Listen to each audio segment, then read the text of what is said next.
Bismillah ar-Rahman ar-Rahim, salam alaikum wa rahmatullahi ta'ala wa barakatuhu, que la paix soit avec vous. J'en profite de mon attente, je suis à l'aéroport, donc je pars pour une excursion, pour le travail, et j'en profite pour enregistrer. Comme je vous ai dit, je vous ai promis, à chaque fois où je trouve le temps, je n'hésiterai pas à vous donner une information ou à discuter avec vous, converser, si vous voulez bien. Pour continuer à répondre à la personne qui m'a l'autre fois laissé un commentaire, donc on n'a pas beaucoup, j'ai pas répondu, mais j'espère qu'avec cet enregistrement là, il pourra peut-être savoir une chose très importante. Nous parlons des 4 femmes de Moïse.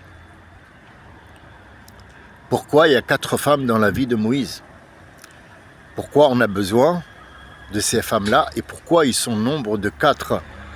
Pourquoi pas une seule femme? Une femme ou une mère ou une sœur? Pourquoi 4? Pourquoi cet individu va être entouré de 4 femmes malgré qu'ils n'ont pas de lien, disons, de mariage entre eux? Il y en a une seule. Donc nous les avons nommés l'autre fois, il y a eu sa mère, il y a eu sa sœur, il y a eu la femme de Pharaon, et puis sa femme, la femme de Pharaon et la femme qu'il a épousée, qui l'a choisie. Alors, commençons par la femme qu'il a épousée, et puis on remontera en arrière. On va commencer à l'envers. Moussa a commis une erreur en poussant un gars de la famille du pharaon et il va s'enfuir, peur de représailles, non, mais peur de l'acte qu'il a fait où il n'y gagne rien du tout.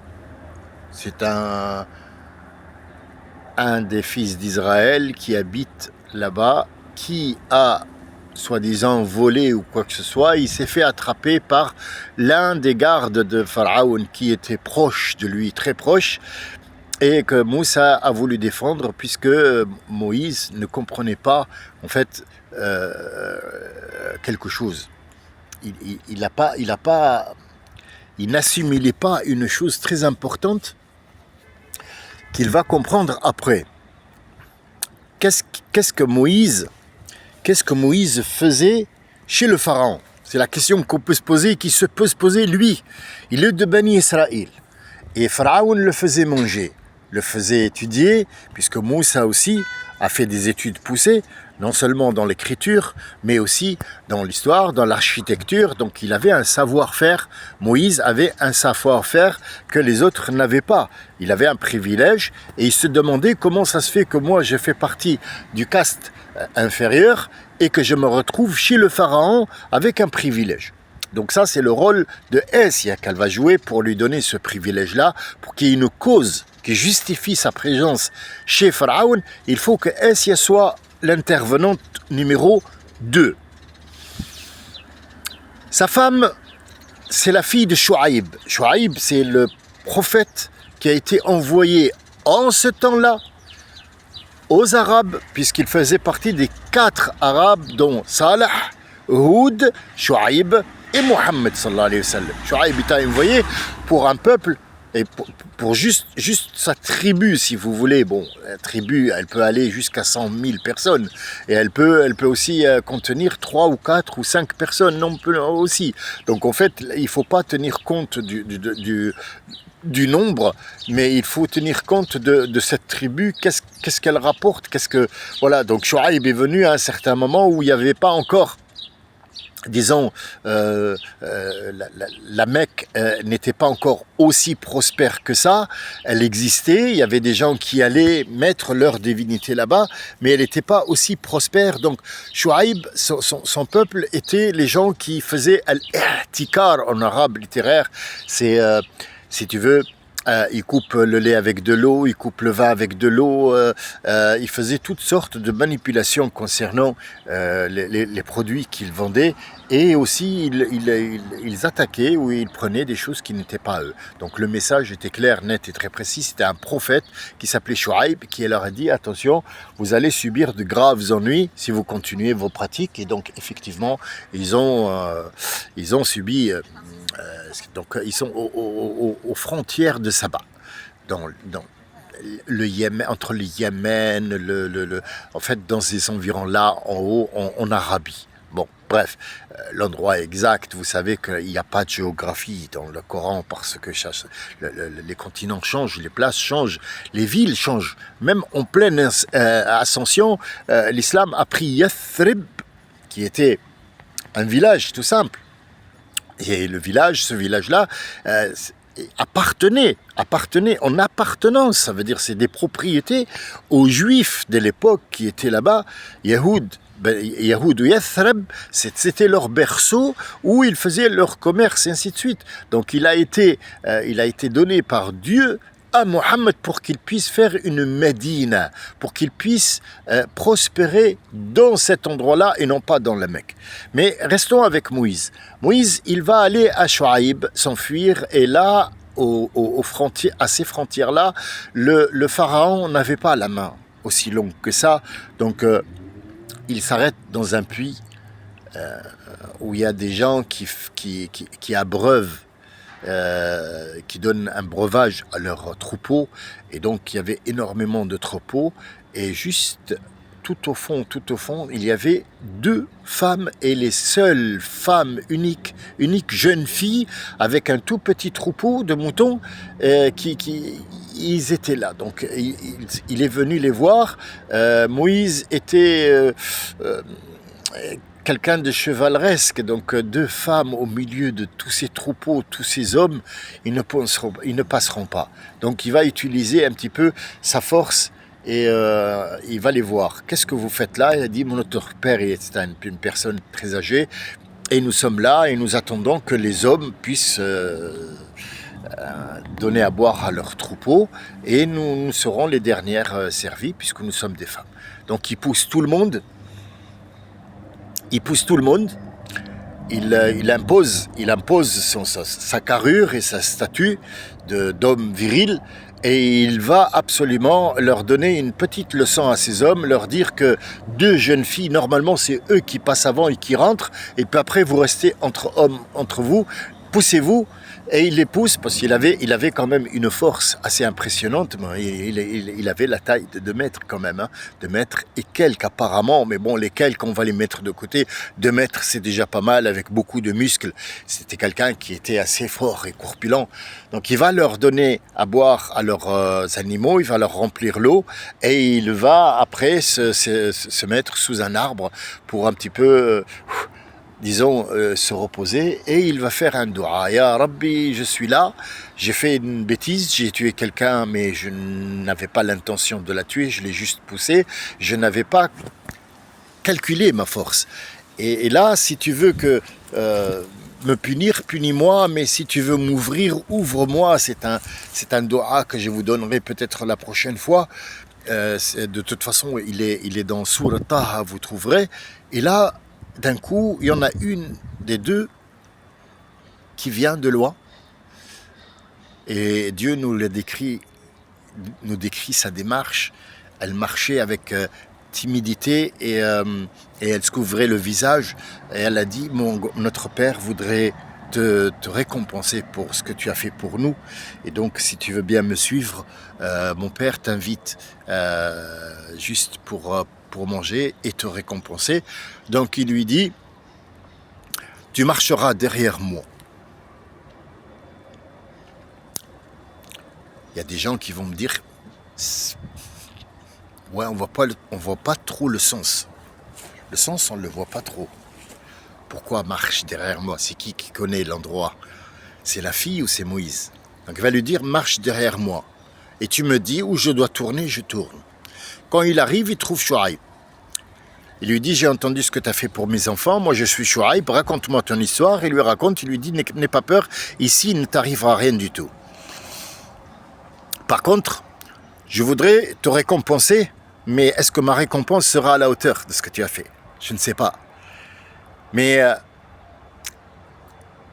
ma fille m'a dit, c'est écrit, hein, c'est écrit dans le Coran, vous pouvez avoir Sourate Taha, Rabbi, il lui dit, je veux que tu te maries avec l'une de mes filles là, choisissons une,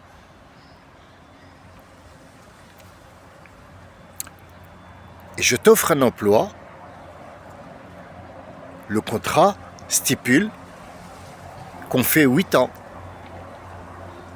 8 ans ensemble, tu as la nourriture, tu as une fille, tu deviendras mon gendre et elle c'est ta femme, tu auras ce que tu veux, une habitation, mais tu t'occupes de mes troupeaux parce que mes filles ne peuvent pas. Et moi je suis un homme vieillard, donc 8 ans. Après 8 ans, si tu veux rajouter, tu rajoutes, si tu veux partir, tu pars avec ce que tu as gagné, la moitié du troupeau.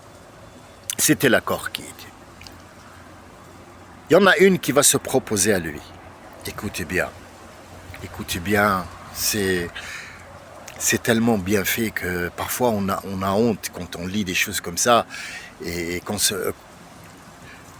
qu'on ne voit pas ou qu'on n'a pas vu, qu'on n'a pas fait attention, qu'on ne s'est pas arrêté là-dessus pour voir un petit peu qu'est-ce que c'est comme truc. C'est navrant en fait que les gens se mettent juste à écouter l'histoire parce que c'est passionnant.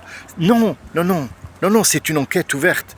Elle lui dit, ya abati, innaka ikhtart al-qawi al-amin. La question qui se pose ici, je suppose qu'il lui a dit, comment tu sais, tu l'as vu une seule fois, un quart d'heure, il t'a donné de l'eau pour tes brebis, et tu l'as ramené jusqu'à chez moi ici en marchant derrière. Comment tu as su que, bon, Al-Qawi, c'est-à-dire le fort, ça on le sait. Mais Amin, comment? Montre-moi comment tu sais que lui, il est un homme de confiance. Comment tu le connais pas? Il vient de l'Égypte, comment tu sais que c'est qu'un homme de confiance? Elle lui a dit, ya abati, il m'a dit de marcher devant lui, derrière lui. S'il avait des mauvaises intentions, et qu'il n'était pas homme de confiance, il m'aurait mis devant pour me regarder marcher. Et il aurait des intentions un petit peu tordues et un petit peu bancales. Mais comme il m'a dit de le suivre derrière et non pas devant, j'ai compris que c'était un homme de confiance. Vous voyez, quand on lit le Coran, on ouvre ça. Voilà. Donc Chouaïb a compris que cet homme, c'était qui? Puisque c'est un prophète. Il le connaît, mais il ne va pas le lui dire. Parce qu'il est interdit à Chouaïb de dire à Moïse qu'il va être l'élu. Ça fait partie du jeu. Ça fait partie d'un tout. Mais de quoi a besoin cet homme? Pourquoi il a besoin de 4 femmes? La première femme, c'est sa mère, c'est le berceau, c'est l'ancrage. On a besoin de savoir d'où on vient. C'est la maman, c'est la source. Il faut avoir une source. Imaginez un homme qui n'a pas de source, qui ne connaît pas ses parents, qui ne connaît pas sa mère biologique. Il a un manque. C'est quelqu'un qui ne peut pas être fiable parce qu'il y a un manque. Il y a un gros manque sentimental qui va avoir de l'influence sur sa vie, sur son parler, sur ce qu'il va accomplir. Donc un homme doit être complet parce qu'il a un père et une mère. Peut-être un père, il serait peut-être orphelin, mais il y a toujours quelqu'un qui peut prendre la place de son père parce qu'il a besoin plus du maman que du papa, bien sûr. Et ça, Moïse l'a bien compris, puisque dans l'autre enregistrement, je vous avais dit que sa sœur l'a suivi. Et quand la femme du pharaon l'a pris et qu'elle a convaincu Pharaon de le garder, le petit hurlait, il avait besoin de lait. Mais il a rassemblé toutes les femmes dont il a tué les enfants. Ils avaient du lait, bien sûr. Chaque femme qui met un enfant au monde a toujours du lait dans la poitrine. Et il a rassemblé toutes ces femmes, mais aucune ne l'a accepté, Moussa. Parce que c'est Dieu qui l'a dit « Wa harramna alayhi al-maradi'a ». Harramna alayhi al-marada. Donc n'importe quel qui va lui donner la sein, il ne va pas l'accepter. Et là, Assia va se poser beaucoup de questions et surgit une jeune fille qui va lui dire, est-ce que tu veux que je t'apporte une famille avec laquelle il va prendre le lait? D'une femme qui va prendre le lait. La question qui se pose ici, comme la question qui s'est posée sur la femme qui a dit « Ya abati, tu as choisi le fort et l'homme de confiance », la question qui se pose ici, d'où elle sort cette fille?